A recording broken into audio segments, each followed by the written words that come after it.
Okay, let's jump right into this explainer. Today, we're basically putting on our detective hats.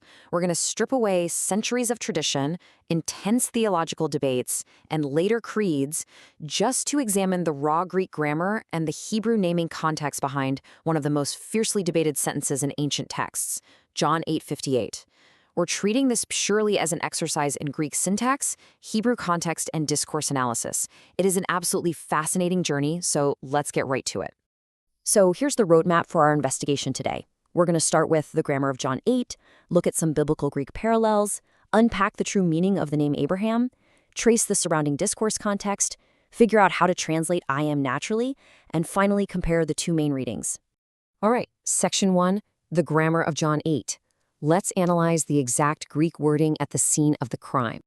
We can break down this famous phrase into four really distinct elements. First up, the preposition prin, which simply means before. Next, we have Abram, the promised name Abraham. Then comes our verb, genestai, meaning to become, to come to be, to happen, or to come about. And finally, the statement ego eimi, which translates to I am here I am, or it is I. Just four simple pieces, right? But man, they hold a massive amount of weight. Now, let's take a much closer look at that third word, genestai. This is where things get super interesting. This is an aorist infinitive verb. And in Greek grammar, this form isn't automatically a past tense verb. It doesn't inherently mean existed in the past or was born. Instead, it expresses an action of becoming or coming to pass, and it actually gets its time frame from the surrounding context. So, linguistically speaking, we literally shouldn't just auto-convert it into a strict English past tense verb like came or existed. Moving on to section 2, examining biblical Greek parallels. Let's see how this construction functions in actual real-world sentences. To really grasp this, we need to see how prin plus an aorist infinitive works elsewhere, and this completely illuminates things. Take our first example from John 14:29. This is from the exact same author. The phrase is prin gensai, the exact same construction we're investigating. The literal gloss is before to happen, but in natural English, it's before it happens. The event status is anticipated or prospective. It hasn't happened yet. We see this exact same grammatical pattern in Matthew 26 with before the rooster crows, and Acts 2 with before the day comes. In all these cases, it's looking forward, not backward. So when translators tackle John 14:29, they naturally render it prospectively as before it happens, anticipating a future event. They absolutely don't force a strict chronological past tense onto it, like before it happened. The grammar just doesn't demand a backward-looking translation. Keep this prospective, forward-looking nature of prin genestai in the back of your mind as we keep going. All right, section 3, the true meaning of Abram. Let's dive into the Hebrew context of Genesis 17. We have to look at the name Abraham itself because, as we know, names in the biblical text carry immense theological weight. Just look at Genesis 17:5. God explicitly changes the patriarch's name from his historical birth name, Abram, to Abraham. And why? Well, the text literally spells it out. For a father of many nations have I made thee. In Hebrew, Abram means exalted father, but Abraham contains a root meaning multitude. God specifically assigned the name the meaning of a promised father of a multitude of nations. It's not just a guy's name, it's a massive covenant promise. So the crucial takeaway here is that we have to distinguish between the two. You've got Abram, the ancient historical individual and the father of physical descendants, and then you have Abraham, the covenantal promise name announcing what he will become. That fulfillment where he truly becomes the father of many nations, that doesn't happen instantly in Genesis. It's a promise that requires a future fulfillment.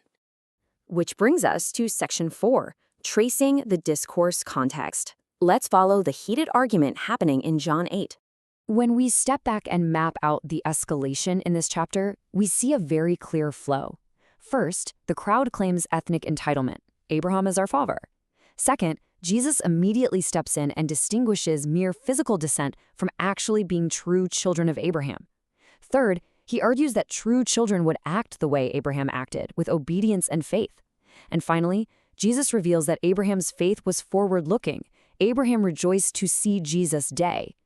Jesus is methodically totally dismantling the idea that just having biological descent from the man Abram guarantees covenant identity.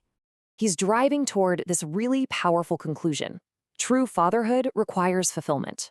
He's basically saying, you claim to be Abraham's children, but the promised fatherhood of Abraham, the promise to be the father of many nations, that hasn't even reached its fulfillment yet. It absolutely requires Jesus' arrival to make that promised global family of nations a reality. Okay, section 5, translating I am naturally. We're going to evaluate ego eimi in its context. This is the final piece of the puzzle, translating the phrase ego eimi without dragging in a bunch of outside doctrinal assumptions. Ego eimi is incredibly common in everyday Greek. Look at John 9:9, literally just one chapter after our debated verse. The cured blind man uses the exact phrase, and it's completely naturally translated as I am the one. Nobody tried to stone the poor guy for claiming to be the Almighty, right? In Luke 1, the angel Gabriel says ego eimi Gabriel. In English, we frequently supply an idiomatic complement that the Greek just leaves implicit. So natural equivalents are simply it is I'm the one, or I'm here. When we put all these linguistic puzzle pieces together, it builds a set of remarkably natural English renderings. We've ranked them here based on their grammatical faithfulness to that perspective aorist infinitive and how perfectly they fit with the Genesis 17 naming context. Look at number 2, before the father of nations can come to be, I am here. Or number 5, before the promised Abraham comes to be, here I am. If you want to be super explicit about the whole covenant context, number 1 spells the whole shebang out. I am here before the promise that Abraham will become the father of many nations can be fulfilled. They just flow so naturally. Which brings us to our final section, comparing the two readings. Let's weigh the evidence. It's verdict time. First, let's consider the traditional chronological reading, which says, before the historical man Abram existed in the past, I existed. But remember our syntax study? Doing this forces a strict past tense onto an aorist infinitive and completely ignores the perspective before it happens nature of that Greek phrase. In contrast, look at the prospective covenantal reading. Before the promised father of nations can come to be, I am here. Notice how beautifully this harmonizes the raw Greek grammar, the Hebrew name change in Genesis, and the immediate heated flow of Jesus' argument about true covenant fatherhood. It fits the text perfectly without forcing unnatural syntax onto the verbs. I'm going to leave you with this final thought to chew on. If we just allow the raw Greek grammar and the deep Old Testament context to simply speak for themselves, how does this transform our understanding of the promised seed? How does reading the text strictly as it is written actually deepen the beautiful reality of the Abrahamic promise, finally coming to life through the arrival of Christ? It really is a linguistic masterpiece.